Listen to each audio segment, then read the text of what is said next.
독일의 기술력이 한국보다 뛰어나다고요? 천만의 말씀입니다. 베를린 산업혁신 컨퍼런스장에 울려 퍼진 이 한마디가 전 세계 산업계에 파장을 일으켰습니다. 독일의 전통 있는 제조업체의 수석 엔지니어가 한국의 디지털 제조 혁신을 극찬하면서 시작된 이 소동은 유럽 전역의 제조업계를 뒤흔들었는데요. 특히 우리가 자부심을 가지고 있던 독일의 제조업이 한국에 비해 20년은 뒤처져 있다는 그녀의 발언은 독일 현지 언론들의 뜨거운 관심을 받았습니다. 3대째 이어온 독일의 전통 있는 엔지니어 가문 출신인 엘리자가 공개적으로 한국의 우수성을 인정한 것에 대해 독일 산업계에서는 격렬한 찬반 논쟁이 이어졌습니다. 더욱 흥미로운 것은 1년 전만 해도 그녀가 한국행을 거부하며 굳이 아시아까지 가서 배울 게 있을까요? 라고 말했던 인물이라는 점입니다. 도대체 무엇이 그녀의 생각을 180도 바꾸어 놓았을까요? 1년간의 한국 파견 근무 동안 그녀가 경험한 충격적인 진실, 지금 바로 시작합니다. 잠깐만요. 1초면 가능한 좋아요 버튼을 눌러주시면 영상 제작에 큰 힘이 됩니다. 저는 독일 함부르크의 반도체 제조 장비 회사에서 수석 엔지니어로 근무 중인 엘리자 하일리입니다. 할아버지와 아버지 모두 이 분야의 전문가였고 저 역시 자부심을 가지고 아버지의 뒤를 이어 이 길을 걸었습니다. 하지만 최근 우리 회사의 기술 발전 방향을 보면서 과연 이 길이 제가 꿈꾸던 길이 맞는지 고민하게 되었습니다. 연구실에서 새로운 반도체 세정 장비의 설계도를 검토하던 그날도 평소와 다르지 않았어요. EU의 과부하 환물 규제 때문에 친환경 세정액으로 전환하는 프로젝트를 진행하고 있었는데 예상보다 난항을 겪고 있었죠. 그때 연구소장이 저를 찾아왔습니다. 한국의 선도적인 반도체 기업과의 협력 프로젝트를 위해 제가 6개월간 파견을 가야 한다는 것이었어요. 처음엔 그저 당황스러웠습니다. 물론 한국의 반도체 산업이 세계적인 수준이라는 것은 알고 있었지만 독일의 기술력으로도 충분하다고 생각했거든요. 하지만 연구소장이 보여준 자료는 충격적이었어요. 글로벌 메모리 반도체 시장에서 한국이 60.5%의 점유율을 차지하고 있었고 우리가 고민하던 친환경 세정 기술은 이미 상용화 단계였다는 거죠. 우리 회사는 실제로 심각한 위기에 직면해 있었습니다. EU의 환경 규제는 갈수록 엄격해졌고 숙련된 인력은 턱없이 부족했죠. 게다가 예산 동결로 신규 투자마저 지연되고 있었어요. 그동안의 실적 하락과 주요 고객사들의 이탈은 우리의 현실을 더욱 냉정하게 보여주고 있었습니다. 하룻밤의 고민 끝에 저는 파견을 받아들였어요. 3대째 이어온 우리 가문의 기술연구소에서 그 명성을 지켜내야 한다는 책임감이 제 선택에 큰 영향을 미쳤죠. 그 순간만 해도 이것이 새로운 시작이 될 줄은 전혀 몰랐습니다. 파견을 앞둔 마지막 날, 아버지는 의미심장한 말씀을 하셨어요. 세상이 변하고 있단다. 우리의 자부심도 이제는 변화가 필요할지 모르겠구나. 그때는 그 말씀의 의미를 정확히 이해하지 못했어요. 하지만 지금 생각하면 아버지는 이미 알고 계셨던 것 같아요. 우리가 맞이하게 될 거대한 변화의 물결을요. 서울행 비행기를 타기 전 제 책상 위에는 여전히 해결하지 못한 친환경 세정 기술의 설계도가 놓여 있었습니다. 그때는 몰랐죠. 제가 찾던 답이 8,500km 떨어진 곳에 있다는 사실을요. 그리고 그곳에서 마주하게 될 깨달음이 제 모든 확신을 뒤흔들어 놓으리라는 것도요. 인천공항에 도착한 순간부터 한국은 저에게 충격의 연속이었어요. 공항에서 회사까지 이동하는 동안 마주한 모든 것이 디지털화되어 있었죠. 심지어 택시 안에서도 실시간으로 교통 정보가 업데이트되는 디스플레이를 보며 너무 놀랐어요. 하지만 진짜 충격은 그 다음날 시작됐죠. 한국의 선도적인 반도체 공장을 처음 방문했을 때의 그 순간을 잊을 수가 없습니다. 입구에서부터 모든 시설이 완벽하게 자동화되어 있었고 중앙통제실에서는 전체 공정이 실시간으로 모니터링되고 있었죠. 우리 회사에서는 아직도 수작업으로 처리하는 공정들이 여기서는 모두 자동화되어 있었어요. 특히 제가 연구하던 친환경 세정 공정은 이미 완벽하게 가동되고 있었습니다. EU의 과부하 환물 규제 때문에 몇 달째 고민하던 문제를 그들은 이미 해결하고 있었던 거죠. 생산관리 시스템을 통해 모든 공정이 실시간으로 제어되고 품질 관리까지 자동으로 이루어지는 모습은 충격 그 자체였어요. 더욱 놀라운 것은 물류 시스템이었습니다. 전체 공장이 하나의 유기체처럼 움직이고 있었어요. 원재료가 들어오는 순간부터 완제품이 출하되는 순간까지 모든 과정이 실시간으로 추적되고 관리되었죠. 우리가 일주일에 한 번 확인하는 재고 현황을 여기서는 실시간으로 파악하고 있었습니다. 처음 며칠간은 이 모든 것이 비현실적으로 느껴졌어요. 독일에서 자부심을 가지고 있던 우리의 기술이 여기서는 이미 구식이 되어 있었으니까요. 특히 우리가 수동으로 처리하는 많은 공정들이 여기서는 AI 시스템으로 자동 처리되는 것을 보며 독일의 기술력이 뒤처지고 있다는 현실을 직시할 수밖에 없었습니다. 한국 엔지니어들의 일하는 방식도 달랐어요. 문제가 발생하면 즉시 해결팀이 꾸려지고 실시간으로 데이터를 분석하며 해결책을 찾아갔죠. 독일에서라면 며칠이 걸릴 의사결정이 여기서는 몇 시간 만에 이루어졌습니다. 이런 충격적인 경험 속에서 제 머릿속을 스쳐 지나간 것은 아버지의 말씀이었어요. 세상은 변하고 있다는 그 말씀이 이제야 이해가 되기 시작했습니다. 우리가 자부심을 가지고 지켜온 전통이 어쩌면 이제는 우리의 발목을 잡고 있는 건 아닐까 하는 생각이 들었죠. 첫 주가 끝나갈 무렵 저는 제 노트북을 펼쳐 독일 본사의 첫 번째 출장 보고서를 작성하기 시작했습니다. 하지만 어떻게 보고해야 할지 막막했어요. 우리가 자랑스럽게 여기던 기술력이 여기서는 이미 과거가 되어버린 현실을 과연 어떻게 전달해야 할지 막막했습니다. 독일로 첫 번째 보고서를 보낸 후 반응은 예상대로 냉담했습니다. 현실을 있는 그대로 전달했음에도 본사의 고위 임원들은 제가 지나치게 과대 포장하고 있다며 의심의 눈초리를 보냈죠. 사실 이해가 됐어요. 우리는 그동안 독일의 인더스트리 4.0을 자랑스럽게 여겨왔으니까요. 하지만 현실은 달랐습니다. 실제 데이터를 살펴보면서 더욱 큰 충격을 받았어요. 한국은 이미 메모리 반도체 분야에서 세계 시장 점유율 2위를 차지하고 있었고 우리 독일은 반도체 생산보다는 수입에 의존하고 있었거든요. 기계공학 강국이라는 자부심이 오히려 발목을 잡고 있었던 거죠. 특히 스마트 팩토리 분야에서 큰 차이를 발견했습니다. 우리는 지멘스의 암베르크 공장을 자랑스럽게 생각했지만 그건 하나의 사례에 불과했어요. 반면 한국은 정부 주도로 제조업 전반에 걸쳐 스마트 팩토리를 확산시키고 있었죠. 환경 규제 대응에서도 차이가 났습니다. 독일은 환경 규제를 혁신의 기회로 삼으려 노력했지만 실제 기술 적용 면에서는 한국이 한 발 앞서 있었어요. 한국 기업들은 이미 규제를 넘어선 기술들을 개발하고 있었습니다. 그때 마침 독일에서 충격적인 뉴스가 들려왔습니다. 연방헌법재판소의 판결로 반도체 산업 투자 예산이 동결되었다는 소식이었어요. 주요 글로벌 반도체 기업들의 독일 공장 건설 계획마저 지연될 수 있다는 전망이 나왔죠. 이러한 소식을 접하며 독일 반도체 산업의 현주소를 더욱 실감하게 되었습니다. 한국에서의 근무가 2달째로 접어들면서 우리가 직면한 문제들이 더욱 선명하게 보이기 시작했어요. 독일의 반도체 산업은 단순히 기술력의 문제만이 아닌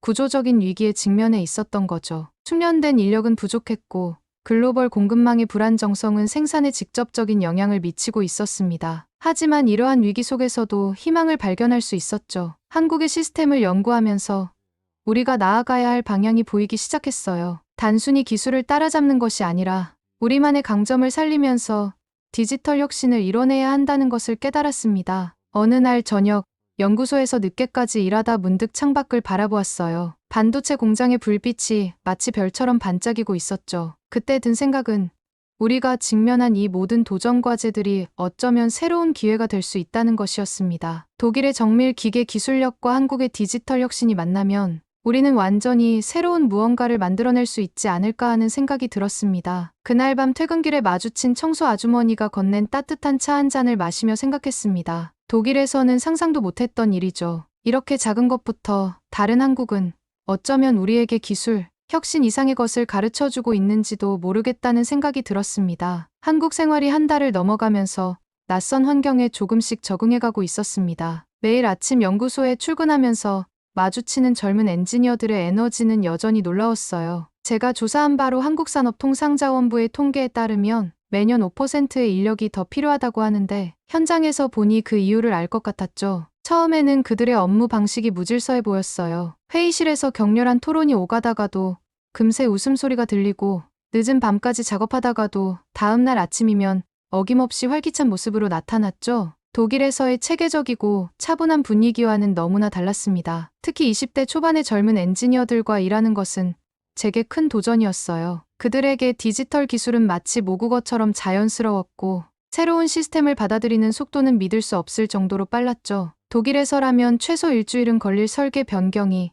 여기서는 하루 만에 이루어지는 경우도 있었습니다. 때로는 그들의 속도를 따라가지 못해 좌절감을 느낄 때도 있었어요. 제가 신중하게 검토하고 있는 동안 그들은 이미 3가지 다른 방안을 시도하고 결과를 도출해냈으니까요. 처음에는 이런 방식이 위험하다고 생각했지만 시간이 지날수록 그들의 빠른 실패, 빠른 학습 방식에서 새로운 가능성을 보게 되었습니다. 우리 팀의 프로젝트는 전통적인 방식과 애자일 방식이 혼합된 형태로 진행됐어요. 처음에는 이해하기 어려웠지만 빠른 실행과 즉각적인 피드백을 통한 개선이 얼마나 효율적인지 점차 깨닫게 됐습니다. 실수를 두려워하지 않는 그들의 태도는 완벽주의에 길들여진 제게 신선한 충격이었죠. 현장의 분위기도 달랐어요. 2031년까지 30만 명이 넘는 인력이 필요하다는 전망 때문인지 모든 사람이 끊임없이 새로운 것을 배우고 도전하고 있었습니다. 심지어 퇴근 후에도 자발적인 스터디 그룹이 곳곳에서 열렸죠. 처음에는 그들의 열정이 과하다고 생각했지만 시간이 지날수록 그 에너지가 저도 모르게 전염되는 것을 느꼈어요. 덕분에 프로젝트도 빠르게 진전되었죠. 새로운 친환경 세정 시스템 설계는 예상보다 훨씬 앞당겨졌고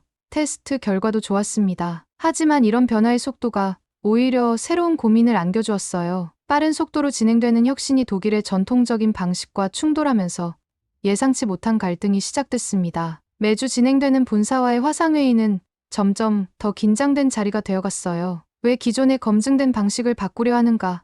이런 급격한 변화가 과연 안전한가라는 질문들이 쏟아졌죠. 특히 연구소장은 우리는 당장 실행 가능한 솔루션이 필요하지 시험이 필요한 게 아니다라며 강하게 제동을 걸었습니다. 저는 이해했어요. 수십 년간 쌓아온 독일의 방식을 하루아침에 바꾸는 것은 분명 위험해 보였을 테니까요. 하지만 동시에 한국에서 목격한 혁신적인 시스템의 효율성도 무시할 수 없었습니다. 이건 단순히 시스템을 교체하는 문제가 아니었어요. 우리의 사고방식부터 차근차근 바꿔나가야 했죠. 그러는 와중에 제 개인적인 고민도 깊어졌어요. 매주 화상통화를 하는 마커스는 제가 변해가는 것을 못마땅해 했죠. 당신이 한국에 물들어가는 것 같아 라는 그의 말에 처음으로 서운함을 느꼈습니다. 그는 여전히 전통적인 독일의 방식만을 고수하려 했고 제가 경험하는 새로운 변화들을 이해하려 하지 않았죠. 어느 날 밤 연구실에서 혼자 남아 일하다가 문득 제 모습이 변해가고 있다는 것을 깨달았어요. 예전 같았으면 완벽한 계획이 세워질 때까지 기다렸을 테지만 이제는 불완전하더라도 시도해보는 것이 두렵지 않았거든요. 실수를 두려워하지 않는 한국 동료들의 모습이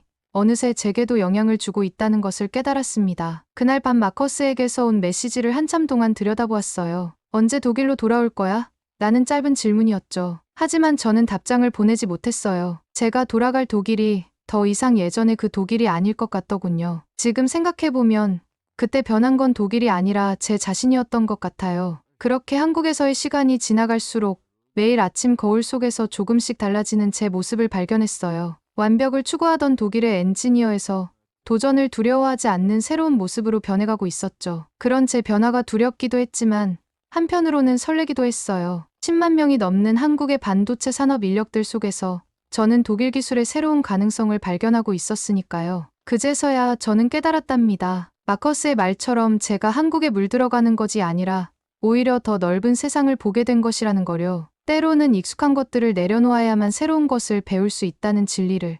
저는 그곳에서 조금씩 깨달아가고 있었죠. 서울의 봄은 생각보다 짧았습니다. 어느새 초여름의 습한 공기가 느껴지기 시작했을 무렵 우리 팀은 중요한 전환점을 맞이하게 됐어요. 그날도 평소처럼 야간 생산 라인이 가동 중이었는데 갑자기 주요 세정 장비에서 이상 신호가 감지됐습니다. 실시간 모니터링 시스템의 센서가 즉각 경고를 보냈고 현장의 모든 스마트 디바이스에 동시에 알림이 울렸죠. 독일이었다면 아마 다음날 아침에야 발견했을 문제였을 거예요. 놀라웠던 건 그 다음이었습니다. 대응팀이 즉시 가동됐고 스마트 글래스를 착용한 현장 엔지니어들이 실시간으로 상황을 공유하기 시작했어요. 더욱 놀라운 건 협력업체의 전문가들이 원격으로 접속해 실시간으로 문제 해결에 참여했다는 거죠. 하일리 씨, 이걸 보세요. 대응팀 팀장님이 보여준 태블릿 화면에는 설비의 모든 상태가 실시간으로 표시되고 있었어요. 회사에서 자체 개발한 모니터링 시스템은 공장 내부의 수많은 센서를 통해 데이터를 수집하고 분석하여 문제가 발생하기 전에 미리 예측할 수 있게 해준다고 했습니다. 그날 밤 저는 처음으로 한국의 스마트 팩토리가 가진 진정한 힘을 이해하게 됐어요. 이건 단순히 자동화된 시스템이 아니었습니다. 실시간 데이터 수집, AI 기반 분석, 협력업체와의 즉각적인 정보 공유. 이 모든 것이 유기적으로 연결되어 하나의 생명체처럼 작동하고 있었죠. 며칠 뒤 독일 본사와의 화상회의에서 저는 처음으로 강하게 주장을 했습니다. 우리도 이런 실시간 모니터링 시스템을 도입해야 한다고요. 처음에는 회의적인 반응이 대부분이었지만 제가 직접 경험한 그날 밤의 일을 상세히 설명하자 분위기가 조금씩 바뀌기 시작했습니다. 그리고 그즈음 마커스에게서 결별을 통보받았습니다. 이상하게도 마음이 그리 아프지 않았어요. 오히려 이제야 제가 가야 할 길이 선명하게 보이는 것 같았죠. 제가 본 것은 단순한 기술의 차이가 아니었습니다. 이건 미래를 바라보는 관점의 차이였어요. 늦은 밤, 연구소에서 마지막 점검을 마치고 나오는데 팀장님께서 따뜻한 커피를 건네줬어요. 기술은 사람을 위한 거예요. 우리가 만드는 이 모든 시스템도 결국은 누군가의 삶을 더 나아지게 만들기 위한 거죠. 그의 말은 제 마음속 깊이 새겨졌습니다. 그동안 저는 기술만 바라보고 있었지만 이제는 그 기술이 만들어내는 변화의 가치를 보기 시작했으니까요. 그날 본 서울의 야경이 유난히 반짝여 보였습니다. 그 불빛들 하나하나가 마치 우리가 만들어가는 혁신의 순간들처럼 느껴졌어요. 진정한 혁신은 완벽한 계획에서 시작하는 것이 아니라 끊임없는 도전과 빠른 개선의 반복 속에서 탄생한다는 것을 알게 되었죠. 깊어가는 여름밤, 제 인생의 가장 큰 도전이 찾아왔습니다. 한독협력 프로젝트의 리더로 발탁된 거예요. 당신의 새로운 시각이 이 프로젝트에 꼭 필요합니다라며 박 이사님이 건넨 제안이었습니다. 한국 파견 기간 동안 제가 보여준 적응력과 이해도를 높이 평가했다고 했어요. 처음엔 두려웠습니다. 지금까지는 한국의 시스템을 배우는 입장이었지만 이제는 제가 직접 양국의 기술과 문화를 융합해내야 했으니까요. 더구나 독일로 돌아가 본사의 동료들을 설득해야 한다고 생각하니 부담이 컸죠. 하지만 더 이상 완벽한 계획만을 기다리고 있을 순 없었어요. 이제는 제가 직접 도전하고 개선해 나갈 차례였습니다. 가장 시급한 문제는 예산이었습니다. 독일 연방헌법재판소의 판결로 반도체 산업 예산 배정이 조정되면서 우리의 디지털 전환 계획도 전면 수정이 불가피했죠. 하지만 이미 저는 한국에서 배웠어요. 제한된 자원 속에서도 혁신은 가능하다는 것을요. 선택과 집중 전략을 적용하기로 했습니다. 글로벌 공급망 문제는 더욱 심각했어요. 특히 첨단 소재와 화학물질의 수급이 불안정했고 이는 생산 일정에 직접적인 영향을 미쳤습니다. 독일 본사에서는 전통적인 방식대로 대량의 재고를 비축하자고 했지만 저는 다른 제안을 했어요. 한국에서 배운 실시간 재고 관리 시스템을 도입하자고요. 데이터 기반의 예측 시스템으로 재고를 최적화하고 공급망 리스크를 최소화할 수 있다는 걸 확신했거든요. 인력 문제도 심각했습니다. 독일 정부가 이민법 개정을 통해 해외 인재 유치에 나섰지만 당장의 해결책이 되진 못했어요. 저는 한국에서 경험한 원격 협업 시스템을 제안했습니다. 물리적으로 한 공간에 있지 않아도 전 세계의 전문가들과 실시간으로 협업할 수 있는 시스템을 구축하자고요. 본사의 고위 임원들은 처음엔 난색을 표했지만 한국에서의 성공 사례를 하나하나 설명하자 결국 동의해 주었습니다. 기후변화로 인한 물 부족 문제는 더욱 시급했어요. 반도체 제조에는 엄청난 양의 물이 필요한데 독일도 이제는 가뭄의 위험에서 자유롭지 않았거든요. 한국에서는 이미 물 재사용 시스템과 스마트 워터 관리 기술을 도입하고 있었죠. 이 기술을 우리 공장에 맞게 수정하는 작업을 시작했습니다. 프로젝트를 진행하면서 때로는 심한 반발에 부딪히기도 했어요. 본사의 일부 임원들은 우리의 디지털 전환 계획이 너무 급진적이라고 비판했죠. 독일의 전통적인 제조 방식을 완전히 포기하는 것 아니냐는 우려의 목소리도 있었습니다. 하지만 저는 확신했어요. 이제는 변화해야 할 때였으니까요. 한국에서 보고 배운 것들은 더 이상 먼 미래의 이야기가 아니라고 설득했습니다. 밤늦게까지 이어지는 화상회의에서 저는 종종 스스로가 달라졌음을 느꼈어요. 더 이상 완벽한 계획만을 고집하지 않았고 빠른 실행과 개선이라는 방식에 익숙해져 있었거든요. 실수도 하고 시행착오도 겪었지만 그 과정 자체가 우리 회사의 혁신으로 이어졌답니다. 어느 날 저녁 독일 본사에서 중간 평가 회의가 열렸습니다. 발표를 준비하면서 문득 깨달았어요. 제가 추진하고 있는 것은 단순한 기술의 도입이 아니라 사고방식의 전환이었다는 것을요. 독일의 정밀함과 한국의 빠른 실행력이 만나 시너지를 내기 시작한 그 순간 저는 확신할 수 있었습니다. 우리가 가고 있는 길이 맞다는 것을요. 연구소를 나서면서 공장의 불빛을 바라보았어요. 그 불빛 속에는 이제 변화를 향한 우리의 도전이 담겨 있었습니다. 저는 더 이상 독일의 전통과 한국의 혁신 사이에서 고민하지 않았어요. 두 가지 모두 우리에게 필요한 것이었고 이 둘을 조화롭게 결합하는 것이 제가 해야 할 일이었으니까요. 그리고 이 그 깨달음이야말로 제가 한국에서 얻은 가장 큰 성장이었습니다. 1년간의 한국 파견을 마치고 독일로 돌아왔을 때 저는 이전과는 완전히 다른 시각으로 우리의 현실을 보게 되었습니다. 우리가 자랑스럽게 여기던 독일의 반도체 산업이 실제로는 심각한 도전에 직면해 있다는 것을 더욱 분명하게 깨달았죠. 가장 충격적이었던 것은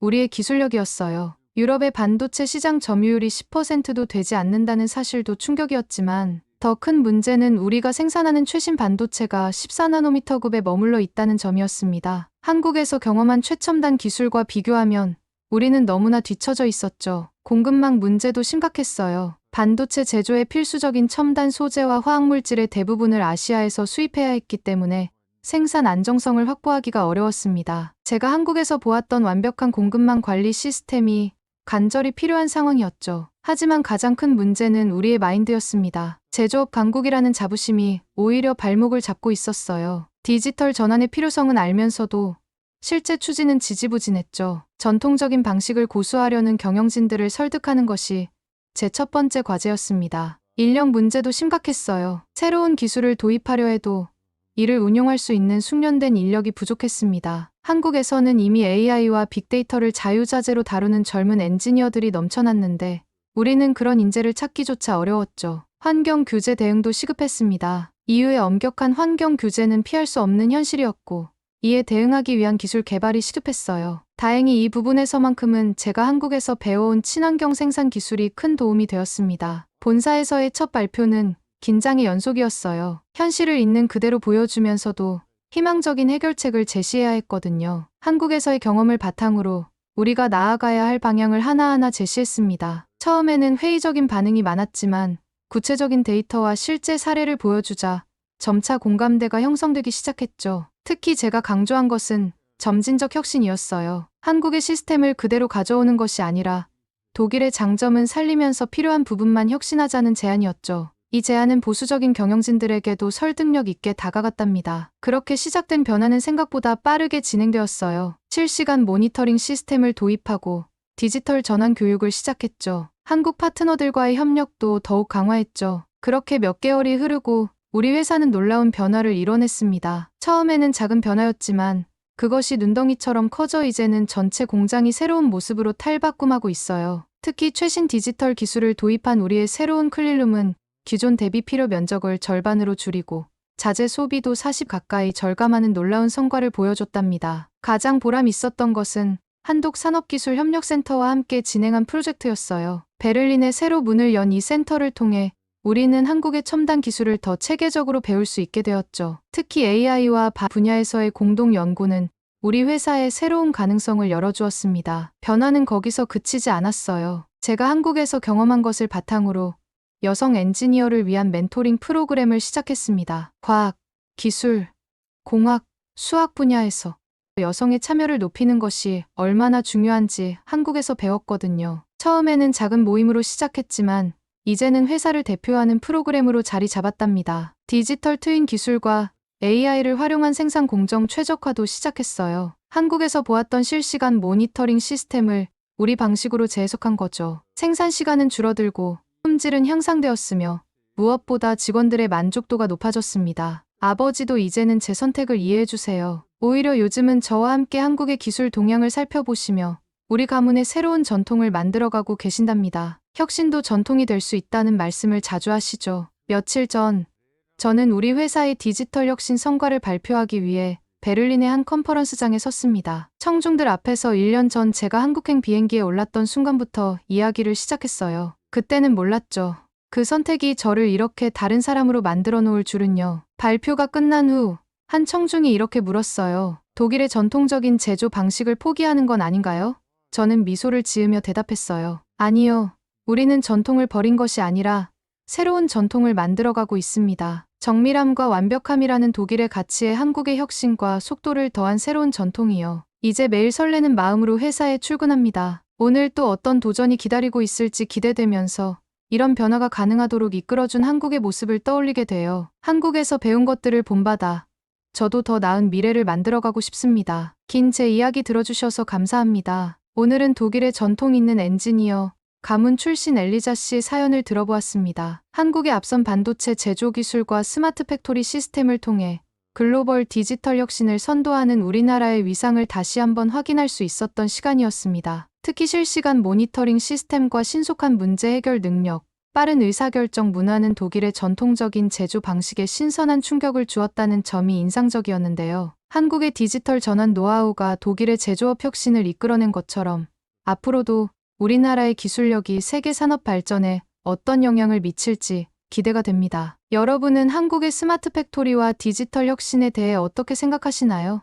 우리나라의 기술력이 세계에 미치는 영향에 대한 여러분의 의견을 댓글로 남겨주세요. 감동뭉클에서는 여러분의 소중한 마음을 모아 사연 주인공들에게 전해드리고 있습니다. 여러분 주변에 감동적이거나 재미있는 실제 사연들을 제보받고 있으니 언제든 저희 공식 메일로 제보해주세요. 오늘 들려드린 사연에 공감하셨다면 구독과 좋아요 눌러주시고 주변 분들과도 공유해주세요. 여러분의 작은 관심과 응원이 더욱 좋은 콘텐츠를 만드는 데 큰 힘이 됩니다. 오늘도 여러분의 하루의 작은 즐거움이라도 되었기를 바라며 지금까지 감동뭉클이었습니다. 끝까지 시청해주셔서 감사합니다. 다음에 더 감동적인 사연으로 찾아뵙겠습니다.